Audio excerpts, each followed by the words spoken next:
Just ahead on CTV News, WMATA workers rallying against reckless automation. Plus, a massive tree falls onto a home in Upper Marlboro. I'm Katara Jones. I'll have all those details coming up on CTV News. We're here at the County Animal Adoption Center, and don't go anywhere. We're going to tell you some tips on how to keep your animals safe and cool during this extreme weather. Those stories and more on CTV News, starting now.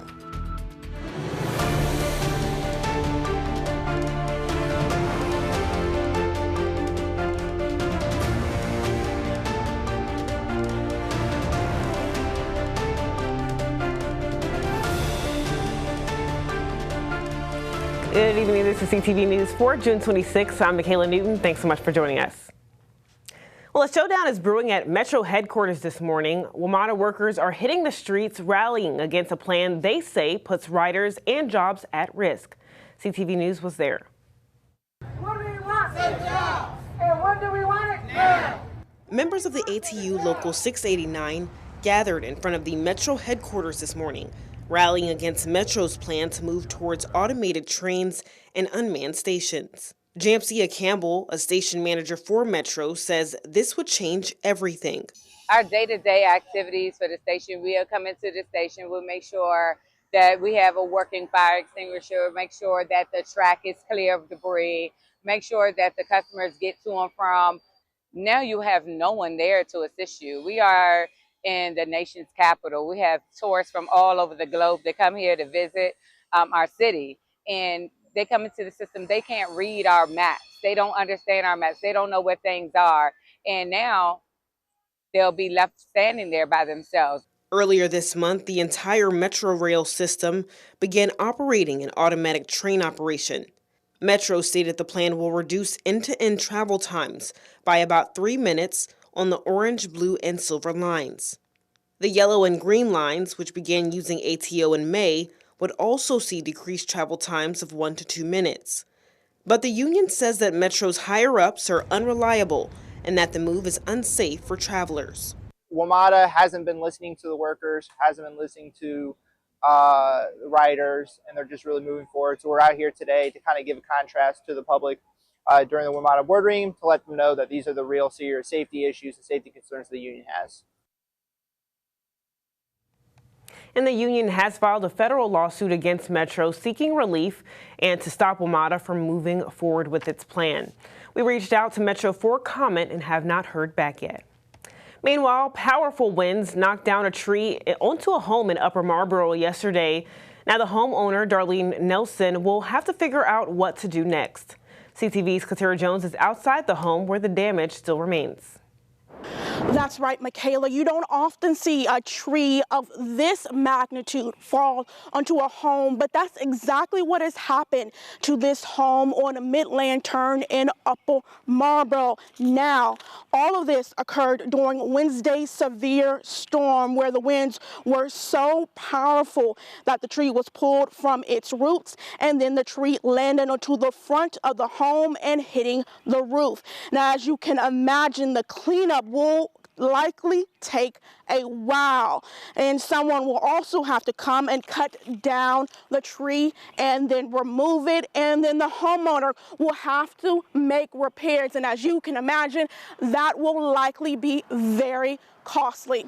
Reporting in Upper Marlboro, Katara Jones, CTV News. All right, Katara, thank you. Well, first responders have been on alert for heat-related illnesses, not just in humans, but for pets as well. We visited the Prince George's County Animal Services and Adoption Center to find out how to keep your pets cool and what to do in an emergency. So my recommendations is to take them out during the cooler hours of the day. So I would take them out early in the morning. And then once that peak heat goes away in like the mid-afternoon, I would take them out then. Keep them hydrated throughout the days, and please do not put them in a hot car. The first tip is just to make sure that you bring their temperature down, but you don't want to bring their temperature down too quickly. A lot of times you could put like rubbing alcohol in their armpits. That actually draws the heat out. Once again, make sure that they're hydrated, but don't force them to drink if they don't want to in this situation, because a lot of times it can actually shock them and make the situation worse.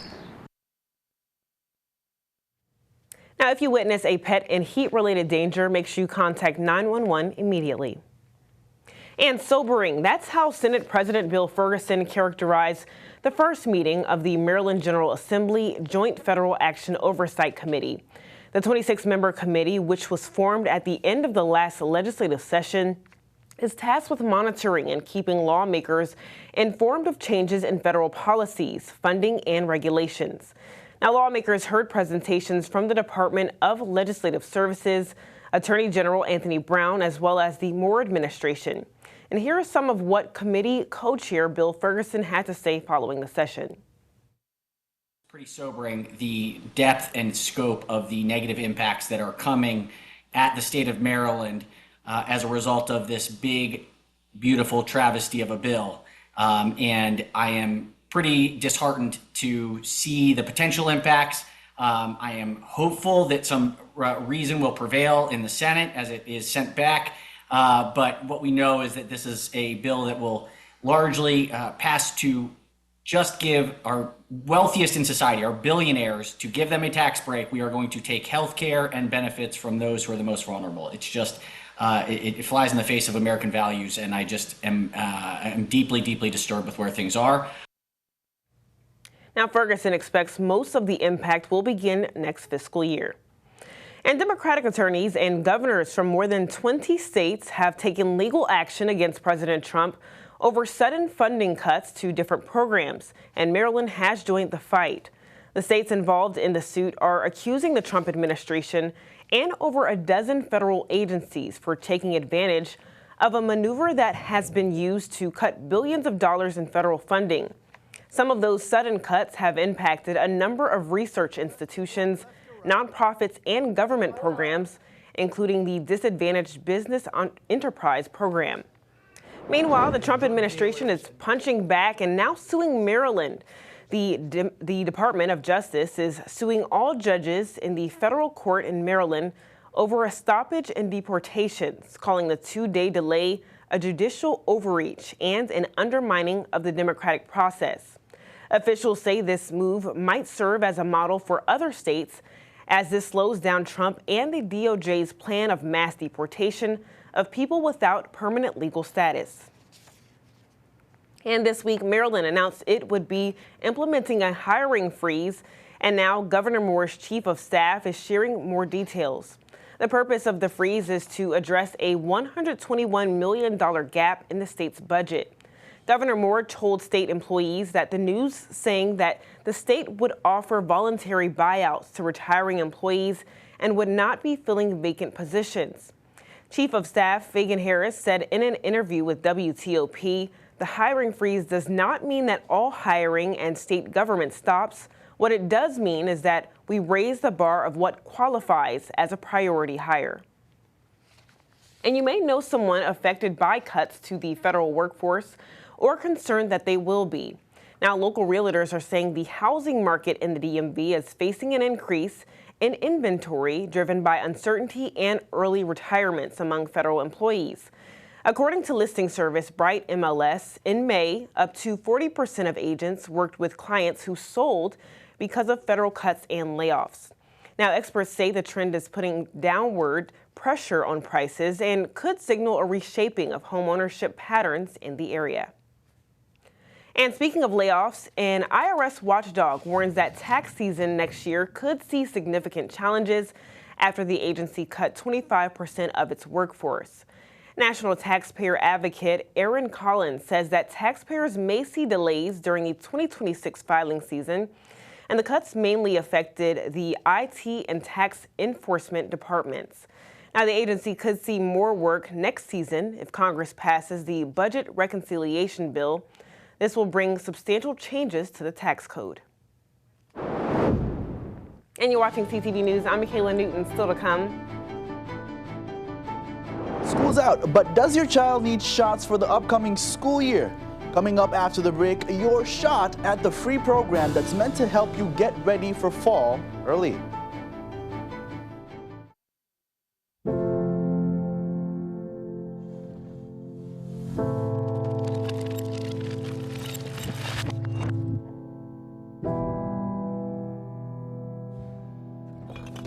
If alcohol builds a wall around you that doesn't let you see where you're going, that keeps you feeling isolated and alone, that makes you feel hopeless,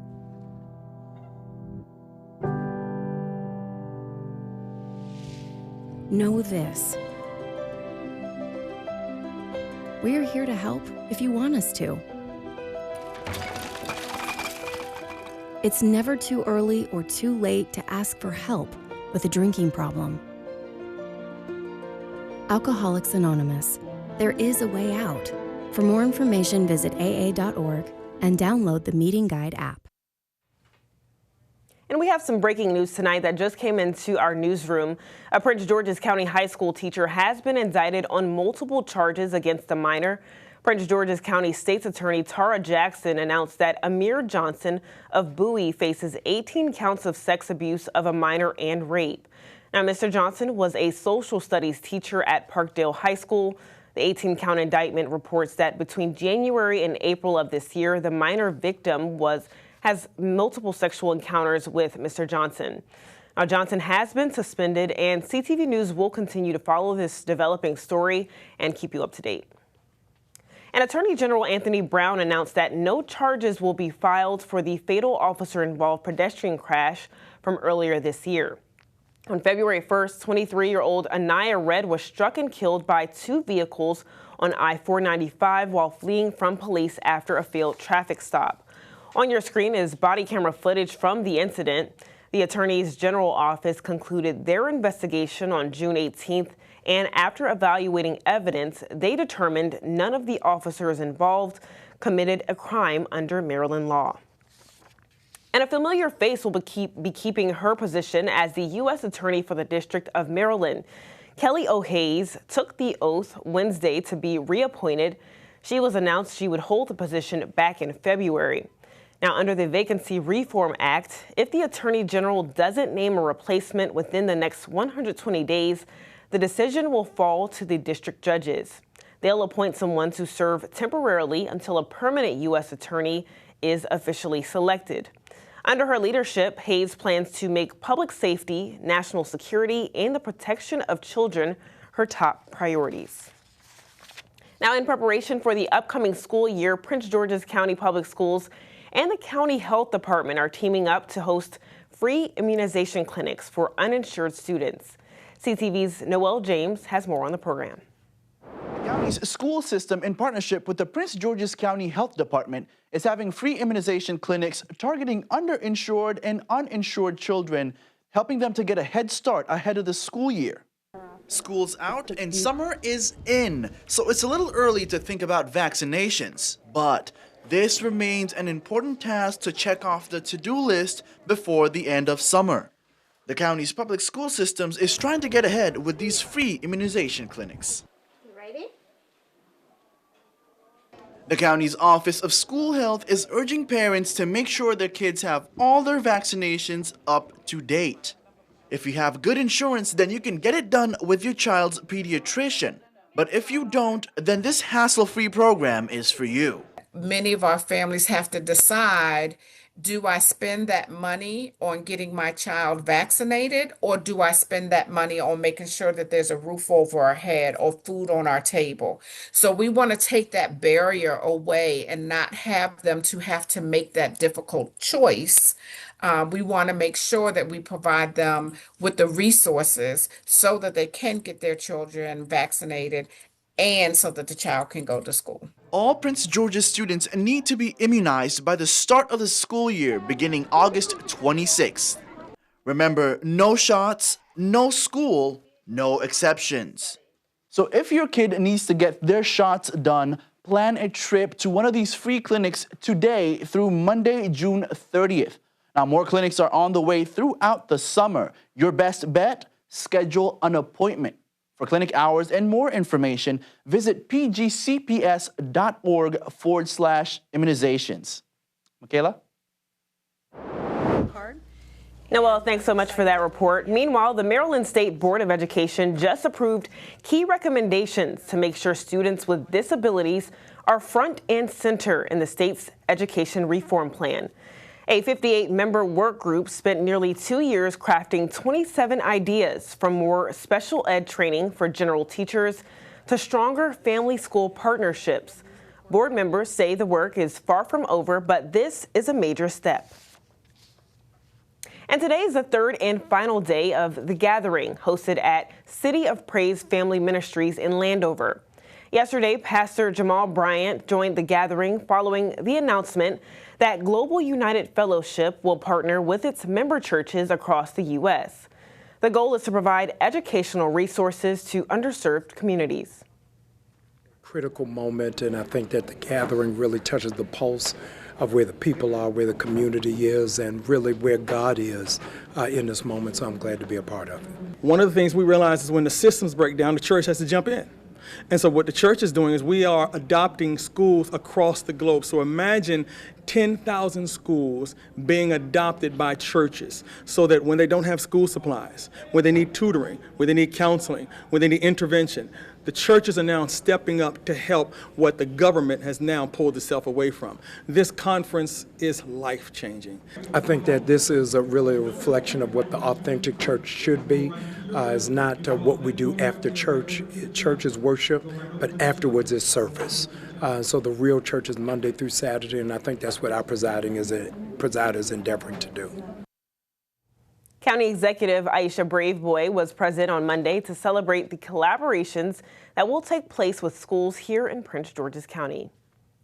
And this weekend, Prince George's County Police are teaming up with the Heels Off, Gloves On Boxing Foundation for the second annual 2025 Showcase Rookie Rumble. It's a free event designed to bring kids together through boxing, with more than 30 young fighters ages 8 to 17 and a few hundred spectators expected. Corporal Pierre Boone, who was mentored by the late boxing legend Gary Russell Sr., now coaches at the event. He says it's all about building leadership, discipline, and community. To make a connection with the community and the partnerships in the community, and get the let out for the kids, give them something to do, give us a connection for them, for us to mentor them, teach them leadership, and outside of just hanging around, they can pour their energy in the gym. The event will be on Saturday, June 28th from 1 to 4 p.m. at the Police Services Gym in Landover, and competitors can sign up online. And still to come on CTV News, Brittany Aaliyah is back with another What's the Move? Hey, the weather is heating up outside, but there are still plenty of ways to enjoy your weekend around the DMV. What's the Move is up next. Don't go anywhere.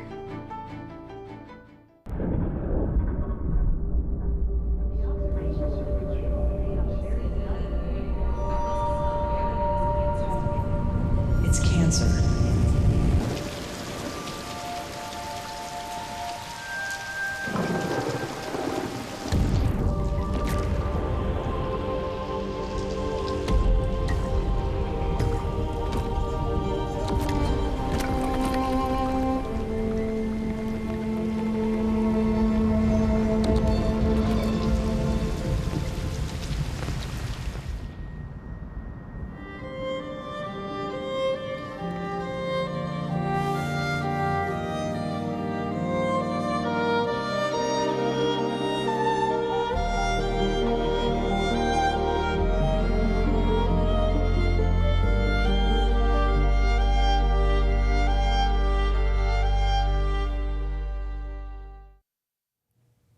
Welcome back. Google is teaming up with Howard University to strengthen the efficiency of artificial intelligence when interacting with Black people. The partnership is called Project Elevate Black Voices and has, quote, collected 600 hours of African-American English from across the country. It hopes to improve Google's automatic speech recognition technology. Howard University owns the right to this data and will be sharing it exclusively with other HBCUs for their own academic research. And the county's planning department is getting national recognition. The Neighborhood Planning Academy just earned a National Achievement Award for civic education from the National Association of Counties. It was launched in 2023, and the program helps residents get involved in shaping their communities. The award will be presented July 13th. And Montgomery County just got a second Wegmans location. The first one is in Germantown. The new location opened in Rockville, located at 1590 Rockville Pike. This is Rockville's second grocery store to open this month after a Trader Joe's opened their doors on June 12th. This Wegmans is open from 6 a.m. to midnight and has 2 levels of underground parking.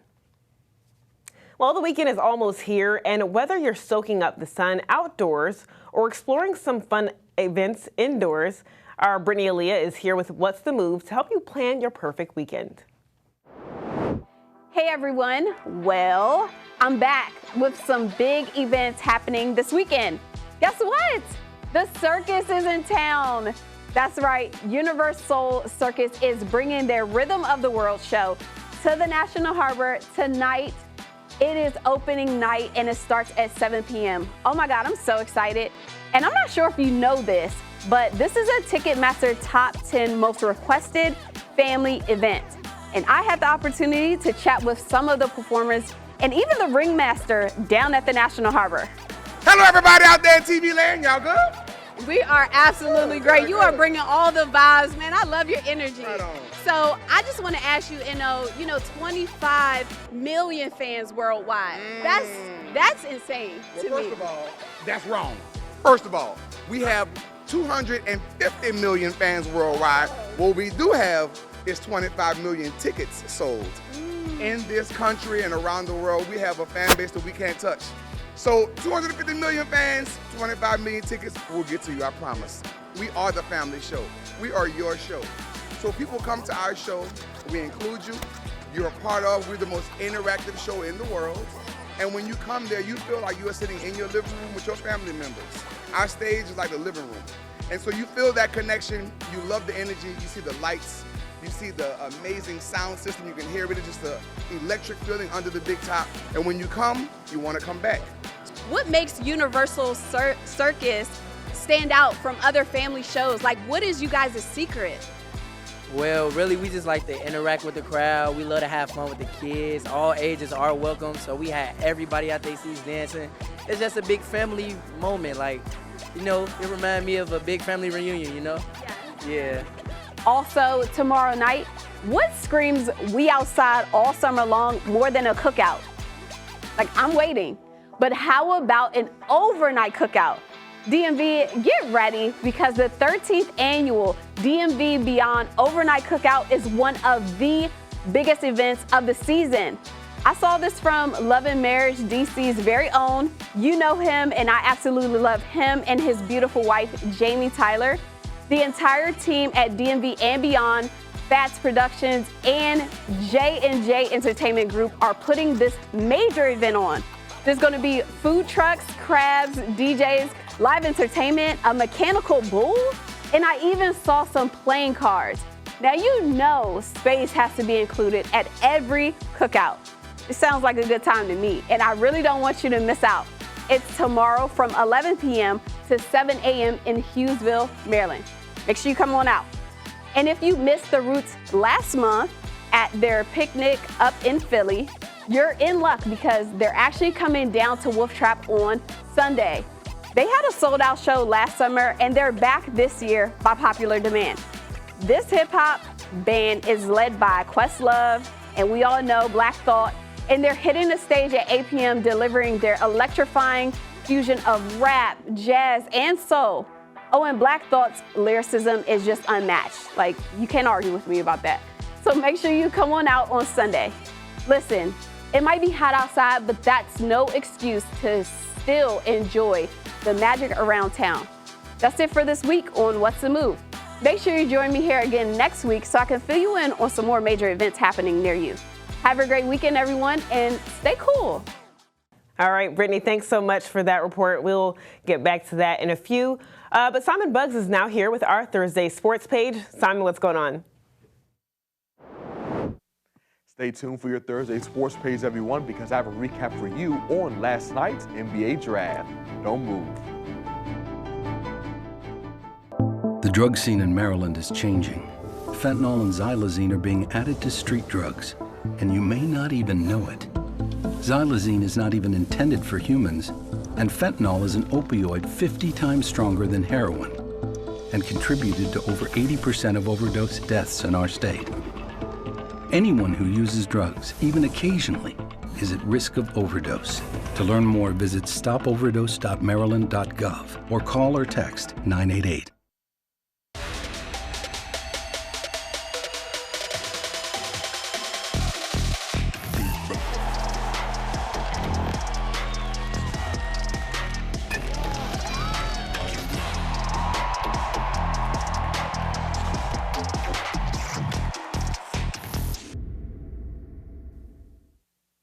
Okay, everyone, I've got a great sports page in store for you today. We begin with some baseball news as the Chesapeake Bay Sox series with the Altoona Curve continued last night. Now, the Bay Sox didn't score any runs in the first inning, but these catches from the team's outfield helped get Altoona's offense off the field as they were held scoreless after the first inning as well.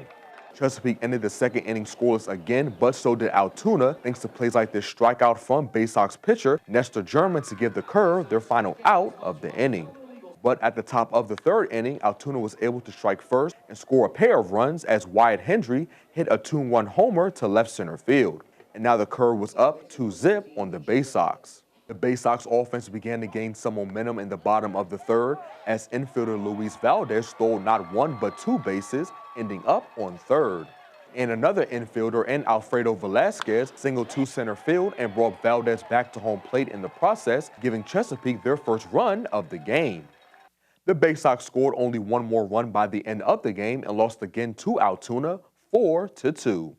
Chesapeake is now 31-38 and will take the diamond next against Altoona tonight at 6:35.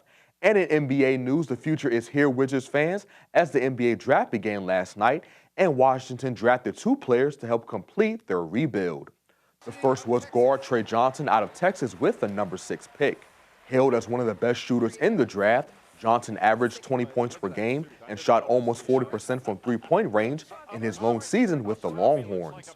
The next player was forward Will Riley from the University of Illinois. This past season for the Fighting Illini, the Canada native appeared in 35 games as a freshman and put up almost 13 points per game. He was also awarded Big Ten Sixth Man of the Year for the 2024 to 2025 season. Johnson and Riley both spoke yesterday after being drafted and each touched on what they can bring to the team. Be a guy that can also help space the floor for guys that love to create, and also so guys can't help that much. And also if you do, that's an easy assist, and also be a guy that can help get others going with my playmaking. Coaches really like my versatility. They like my ability to shoot, like my guard skills, and they like my a lot. Man, I'm excited to see what these two do in the nation's capital.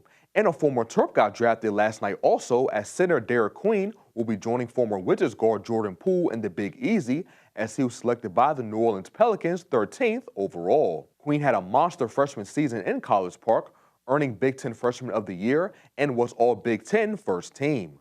Congratulations, Derek, and good luck in NOLA. And that wraps up your Thursday sports page. Back to you at the desk, Michaela.